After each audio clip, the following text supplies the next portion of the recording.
사랑의 아버지 하나님, 감사합니다. 우리를 붙들어 주셔서 주님의 자녀 삼으시고 우리를 의의 옷을 입혀주사 우리가 구원받을 주님의 백성 되게 하여 주심을 감사합니다. 우리가 주님을 늘 붙들며 주님의 그 주인 되심을, 우리의 왕 되심을 늘 가슴에 새기며 살아가게 하여 주시고 매일매일의 삶 안에서 온전한 주님의 자녀로서 살아가는 우리들 모두가 될 수 있도록 주님 인도하여 주시옵소서. 하나님, 그러한 주님을 우리가 찬양하고 또 의지하며 주님의 뜻을 우리가 알기 원합니다. 하나님, 우리에게 말씀하여 주시고 온전히 하나님의 뜻을 분별하여 하루하루를 살아나가는 우리 모든 심령들 될 수 있도록 주님 인도하여 주시옵소서. 말씀을 전하는 시간입니다. 전하는 자와 듣는 자 모두에게 주님의 풍성한 은혜 베풀어 주시며 우리가 이 교회 문을 나아갈 때에 더욱더 아버지 하나님 안에서 충만한 삶을 살아가는 우리 모두 될 수 있도록 주님 인도하여 주시옵소서. 감사드리며 살아계신 예수 그리스도 이름으로 기도합니다. 아멘. 2008년 말쯤 돼서 유명했었던 한 드라마가 있습니다. 이런 가사가 담긴 OST로 유명하기도 한데요. 무슨 드라마인지 혹시 아실지 모르겠습니다. 이 노래 가사가 이렇게 되어 있는데, 왜 너는 나를 만나서 왜 나를 아프게만 해? 내 모든 걸 다 주는데 왜 날 울리니? 모르시겠나요? 네, 오케이. 네, 아내의 유혹이라는 드라마입니다. 네, 이 드라마가 이 노래뿐만 아니라 참 여러 가지 가지고 있는 그런 막장 요소들 때문에 그것 때문인지 모르겠지만 참 유명하고 또 엄청난 시청률을 자랑하던 드라마가 이 드라마였습니다. 그 중에서 가장 기억나는 요소 중에 하나라고 하면 구박받던 착한 아내이자 며느리였던 주인공 여배우가 어느 순간 돌변해서 눈 밑에 이렇게 점을 찍더니 타인인 척 돌아와서 다른 사람으로 살아가고 또 복수를 행하는 그런 삶을 살아가는 것으로 변화하는 것이 가장 기억에 남습니다. 이 주인공은 이전의 자기의 모습과는 다른 삶을 살아가기 위해서 원래는 물을 무서워하는 사람이었지만 그것을 극복해내기도 했었고요. 그리고 덧니를 교정하고 또 금리가 있었는데 그것을 갈아서 다른 것으로 떼워서 색깔을 바꾸기도 하고, 손톱에 흉이 있었는데 그것을 손톱을 뽑아내어서 없애기도 하고, 그리고 다른 사람이 알고 있었던 자기가 가지고 있던 그 복숭아 알레르기를 약을 먹으면서 없는 것처럼 참아내기도 하면서 그렇게 정체를 바꿨습니다. 그리고 얼굴에 점을 하나 찍어냄으로써 그 전과는 다른 사람임을 보여주게 된다는 것이죠. 그런데 우리가 잘 알듯이 이 두 사람은 다른 사람이 아니라 같은 한 사람입니다. 점을 찍는다고 사람이 달라지지는 않았지만 그 행동을 완전히 바꿈으로써 드라마 내에서도 너무 닮았는데 같은 사람이 아닌가? 이렇게 계속 의문점을 던지지만 모든 사람들이 너무나 달라진 모습들 때문에 그냥 닮은 사람으로 받아들이게 되는 것을 그 드라마를 통해서 알 수가 있습니다. 그리고 지금은 우리가 기억하는 것은 그런 노력이 있었던 부분들은 하나도 기억하지 못한 채 점만 하나 찍었는데 다른 사람으로 받아들이는구나 라는 것만 기억하게 되는 것이죠. 그래서 그것만 가지고 패러디화되는 그런 문화 요소로 바뀌어 버렸습니다. 그 주인공이 가지고 있었던 그런 결단이나 혹은 결심, 그런 노력들은 하나도 잊어버린 채 말이죠. 성경에서도 이렇게 점 몇 개 때문에 바뀌어 버린 요소가 있습니다. 오늘 함께 그것에 대해서 함께 나눠보기를 원합니다.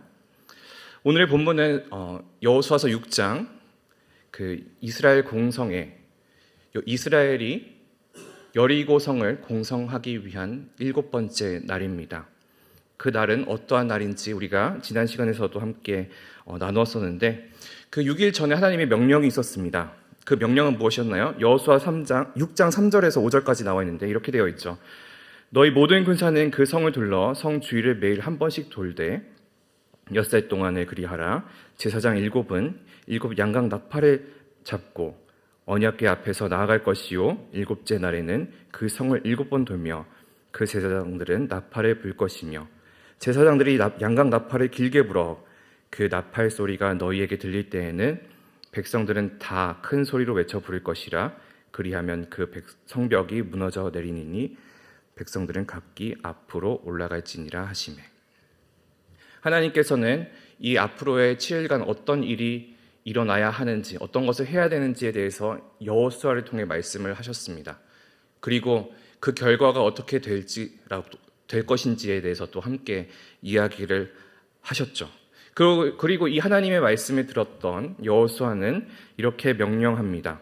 눈의 아들 여호수아가 제사장들 불러 그들에게 이르되 너희는 언약궤를 메고 제사장 7은 양각 나팔 7을 잡고 여호와의 궤 앞에서 나아가라 하고 또 백성에게 이르되 나아가서 그 성을 돌되 무장한 자들이 여호와의 궤 앞에서 나아갈지니라 하니라.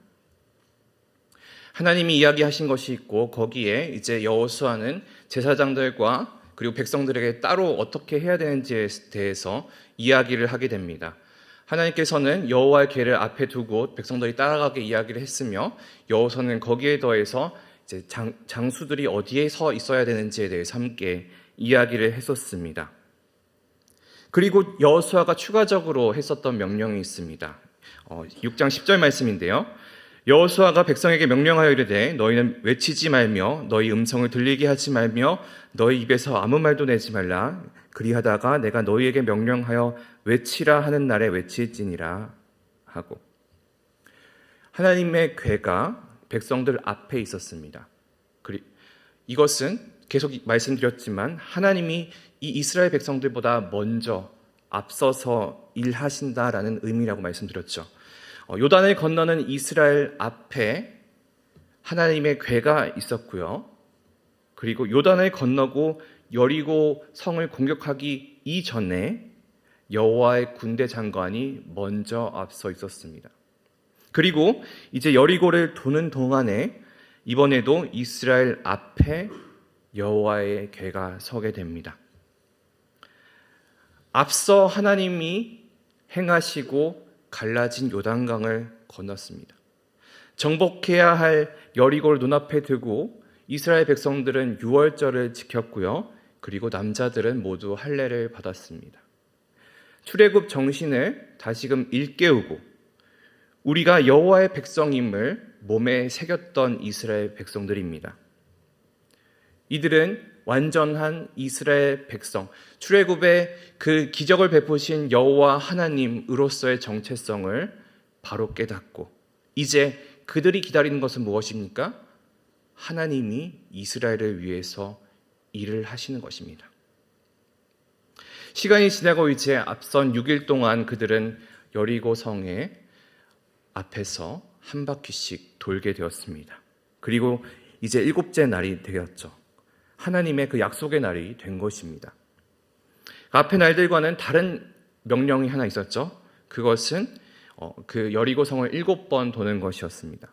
7번을 다 돌고 난 뒤에 7 제사장들은 7 양각 나팔을 들고 있었고 그때 여호수아의 선포가 있었습니다. 커다랗게 소리를 지르며 이렇게 이야기하는 것이죠. 오늘 본문 16절 후반절인데요. 여호수아가 백성에게 이르되 외치라 여호와께서 너에게 이 성을 주셨느니라. 그리고 이길 전투가 아니죠. 이미 이긴 전투에 대한 명령을 하게 됩니다. 7번을 다 돌고 양각 나팔이 불어서 소리가 커지고 이스라엘 백성들에게 명령합니다. 외쳐라. 막 소리를 지르겠죠. 그리고 여호수아는 이렇게 이야기하는 거죠. 이 전투는 이미 이긴 것이다. 우리는 승리의 선포만 하면 되는 것이다. 그리고 17절을 통해서 여호수아는 먼저는 모든 것은 여호와께 온전히 바쳐지는 것이다 라고 이야기합니다. 왜 그럴까요? 이 전쟁은 여호와 하나님께서 홀로 하신 것이고 또 이스라엘에게는 그 첫 열매와 같은 것이기 때문입니다. 지난주에도 말씀드렸지만 여호와 하나님, 그 이스라엘 하나님은 마치 다른 나라에게는 히브리의 전쟁의 신처럼 그려진다고 말씀드렸습니다. 모든 것을 다스리는 분이고 모든 것을 관장하시는 분이지만 다른 나라, 다른 신에게 비교가 되어서 드러나는 부분이 그런 전쟁의 부분이기 때문에 하나님의 모습은 그런 전쟁의 신처럼 보여지게 된 것이죠. 수천 년 전 그 당시에 그 고대 근동이라고 하는 그 땅은 그 땅에서 일어난 전쟁들은 성전이라고 우리가 생각해 볼 수 있습니다. 이 전쟁이 인간의 전쟁이 아니라 신들의 전쟁이고 더 강한 신이 그 민족을 이기게 한다라는 인식이 강하게 있었습니다. 그렇기 때문에 전리품과 포로는 당연히 신의 것이었던 거죠. 그래서 그 장수들은 전쟁에 나가기 전에 내가 승리한다면 내가 가진 모든 것, 그리고 내가 갈취하는 모든 것, 그 전리품과 포로들을 모두 신에게 바치겠다. 그렇게 이야기하기도 했다고 합니다. 그리고 그때 사용됐던 용어가 진멸이라는 단어입니다. 진멸이라는 건 무엇이죠? 모든 것을 다 죽여내는 것입니다. 오늘의 본문에서도 이러한 진멸을 여호수아가 이야기했습니다. 모든 것은 하나님께 바쳐져야 되는 것이기 때문에 이 모든 것들은 진멸이 되어야 된다. 완전한 파괴가 되어야 된다라는 것이죠. 왜냐? 이 모든 것들이 인간의 손에 들어가면 안 되기 때문입니다. 하나님 앞에 온전하게 모두가 바쳐져야 되기 때문이죠. 그래서 이 파괴된 것들에 대해서 더 자세히 말하는 것이 오늘 본문 18절인데요. 우리 같이 18절 한번 읽어볼까요? 너희는 온전히 바치고 그 바친 것 중에서 어떤 것이든지 취하여 너희가 이스라엘 진영으로 바치는 것이 되게 하여 고통을 당하게 되지 아니하도록 오직 너희는 그 바친 물건에 손대지 말라. 오늘의 본문에서 우리가 유심히 봐야 되는 단어 혹은 개념이 두 가지가 있습니다. 그것은 하나는 바치다라는 것이고 또 다른 하나는 멸한다라는 것입니다. 이것을 우리가 히브리어로 한다면 각각 헤렘과 하람이라는 단어로 우리가 원어의 모습을 찾아볼 수가 있는데요. 사실 이 두 단어는 같은 어원에서 오게 됩니다. 하나는 명사고 또 다른 하나는 동사입니다. 그 동사 중에서도 원형이죠. 그런 의미에서 오늘 이 18절을 이렇게도 해석할 수 있는데요. 바친 것, 헤렘을 멀리하라. 그래서 너희가 바친 것, 헤렘에서 아무 것이나 취하여 너희 자신의 파멸, 하람을 초래하지 않게 하라. 헤렘의 동사 원형인 하람은 특별하게 이 고대 근동 쪽에 있는 그 사람들의 종교적인 마음을 드러내는 단어입니다. 아랍어 계통에서도 하람은 거룩한 것으로 선포한다는 뜻, 금지한다는 뜻을 가지고 있고 에티오피아어에서는 세속적 사용을 금지하다, 그리고 아카드어에서는 분리하다라는 뜻으로 가지고 있다고 합니다. 그렇다면 이 하람은 오히려 거룩한 것을 엄격히 분리하다, 거룩함으로 세속적 사용을 금지하다, 거룩한 것을 완전히 바치다라는 뜻으로 우리가 종교적인 의미를 담아서 해석할 수 있습니다. 이 헤렘과 하람은 성경에서도 마찬가지입니다. 하람의 연장선상에 있는 헤렘에게도 마찬가지로 적용이 되는데 헤렘은 인간의 편에서 하나님께 드리는 응답이라고 우리가 볼 수가 있는데 아무런 사심 없이 모든 것을 가장 순결한 믿음을 하나님께 드리겠다라는 그 자세가 헤렘과 함께한다라고 우리가 생각할 수 있습니다.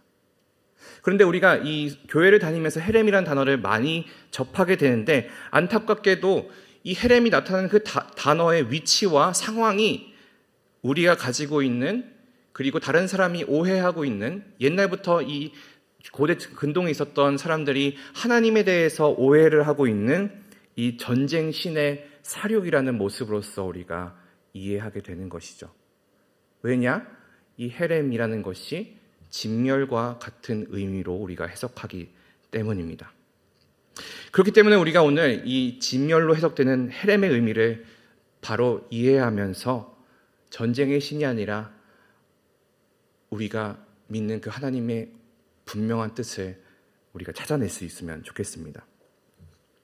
만약에 이 진멸을 행하지 않는다면 어떤 일이 일어나는지 18절에서 계속 되고 있는데요. 너희는 온전히 바치고 그 바친 것 중에서 어떤 것이든지 취하여 너희가 이스라엘 진영으로 바치는 것이 되게 하여 고통을 당하게 되지 아니하도록 오직 너희는 그 바친 물건에 손대지 말라. 그 구별된 것을 취하다가 고통을 당하게 되고 파멸하게 되지 않기를 바란다라고 이야기를 하는 겁니다. 왜냐? 이것은 하나님께 바쳐진 것이기 때문이죠. 그리고 이스라엘 백성이 이미 하나님께 바쳐진 백성이기 때문입니다. 그러기에 이 헤렘은 여호와께 바치다, 파괴에 전념하다, 철저히 파괴하다라는 뜻으로 동시에 번역할 수 있고요.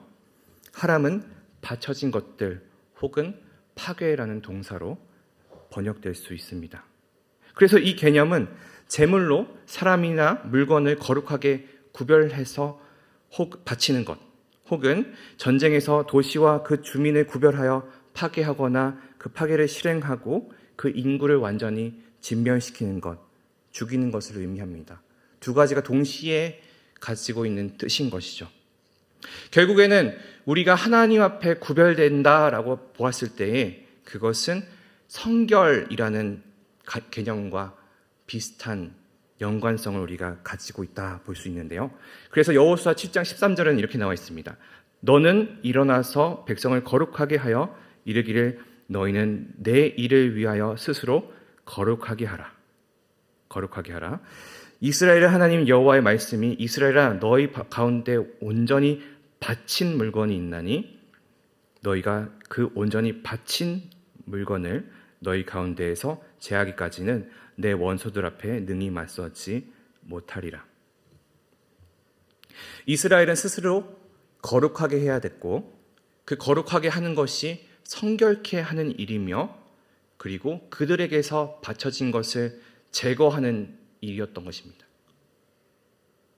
결국 여리고에서 이 모든 것을 온전히 바치는 일이라는 것은 여호와의 백성으로서 스스로의 성결을 유지하는 일이라 우리가 볼 수가 있는 것입니다.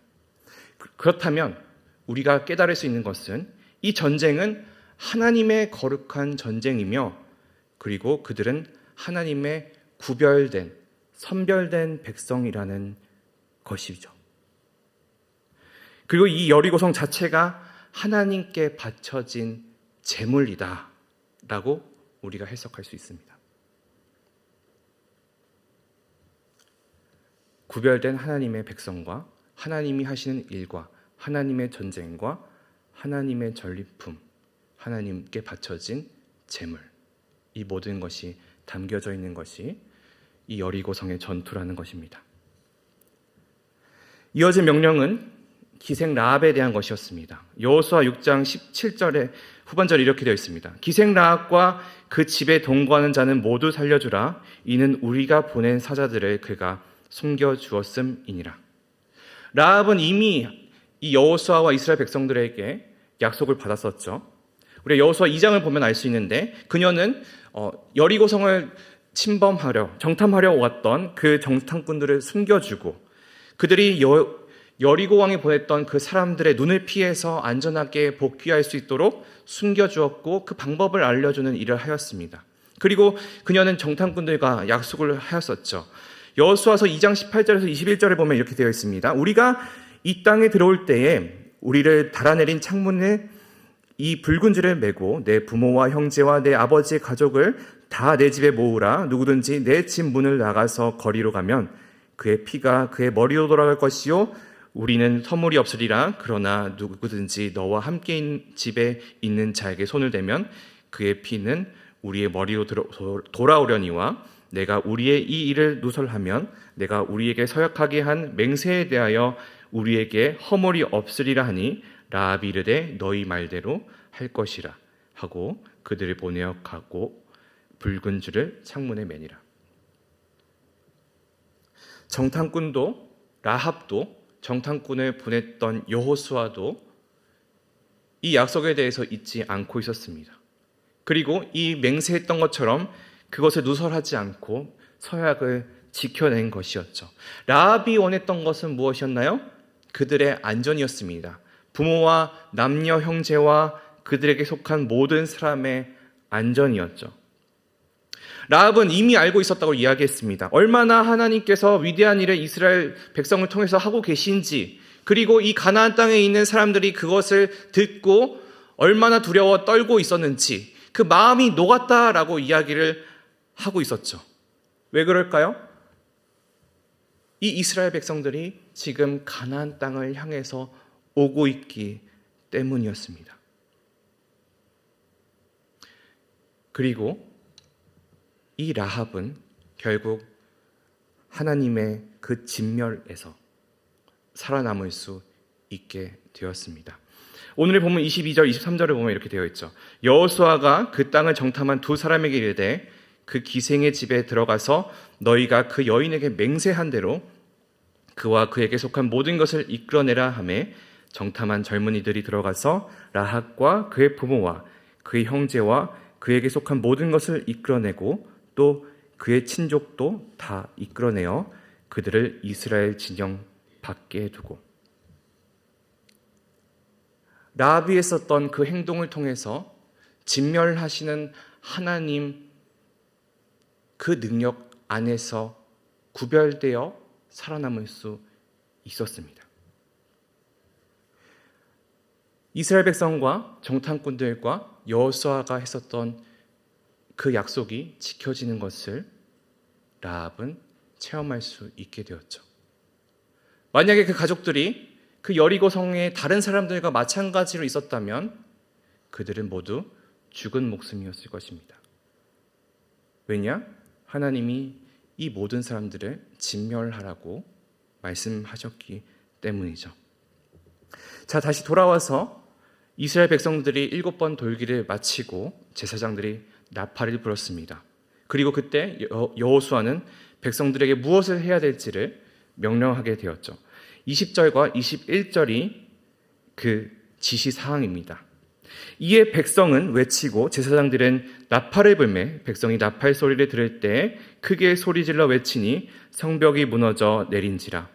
백성이 각기 앞으로 나아가 그 성에 들어가서 그 성을 정념하고 그 성 안에 있는 모든 것을 온전히 바치되 남녀노소와 소와 양과 나귀를 칼날로 멸하니라.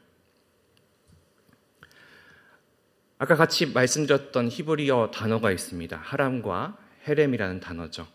앞서서도 계속 언급했었지만 이 하람은 거룩한 곳을 떼어내고 온전히 바친다라는 의미를 가지게 됩니다. 혹시 PPT 한번 보여줄 수 있나요? 이렇게 생긴 단어가 하람이라는 동사입니다. 그러나 그 단어에 점을 몇 개를 붙이게 되면 다음에 이 단어는 헤렘이라는 단어로 변화하게 됩니다. 그리고 우리가 익히 알고 있는 이 헤렘이라는 단어는 도시와 주민을 파괴하고 그 파괴를 실행하는 것, 진멸하여 모든 것을 멸절시키고 죽인다라는 의미를 가지고 있습니다. 그렇기 때문에 이 하나님이, 이 모든 것을 명하신 하나님이 사륙의 하나님으로 여겨지게 되는 것입니다. 네. 그러나 우리가 함께 나누었듯이 이 헤렘은 그런 표면적인 의미가 있을지는 모르지만 본디 가지고 있는 그 내면은 다른 의미를 가지고 있음을 우리가 기억해야 합니다. 그것은 무엇이냐면 이 헤렘은 헌신하여 구별해낸다는 것입니다. 하나님의 것을 선별해낸다는 것이죠. 헤렘은 하나님의 편에서 하나님께 드리는 인간들의 기도와 같은 응답인 것입니다. 아무런 사심이 없이 가장 순결한 것을 하나님께 드리겠다는 그 믿음의 표현이 그 철저한 내면의 자세가 헤렘인 것입니다. 여호수아와 이스라엘의 헤렘은 어떠했습니까? 스스로를 가나안과는 다른 존재로서 내가 하나님의 백성으로서 구별되어 있다. 그 의미를 가지고 있고 동시에 여리고에서 라합과 그 가족을 구별해내는 것이 헤렘이었습니다.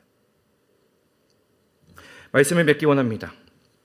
아까 처음에 나누었었던 그 드라마에서 얼굴에 점을 찍어서 복수의 화신으로 달라진 그 드라마의 주인공은 갈등이 해소되고 나서는 원래의 자신의 삶의 자리로 돌아오게 되었습니다. 점을 찍으면서 이름을 새로 갖게 되었지만 그 이름을 버리고 다시금 자기의 원래 이름을 찾아서 돌아오게 되었던 것입니다. 오늘의 히브리어 하람과 헤렘도 마찬가지죠. 점을 찍어서 하람이 헤렘이 되었더니 모두가 그 하나님에 대한 오해로서 하나님이 하신 일에 대한 그 행위를 다르게 보았습니다.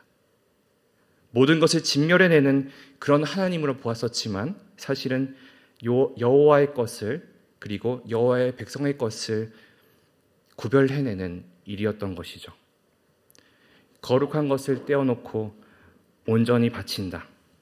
이 완전한 파괴, 완전한 진멸이라는 그 이름에서 점을 지워내고 다시금 헌신의 자리로, 구원의 자리로, 거룩의 자리로 나아가게 되는 것입니다. 그래서 이 헌신과 이 구별을 후대 사람들은 믿음이라는 단어로 보게 되었었죠.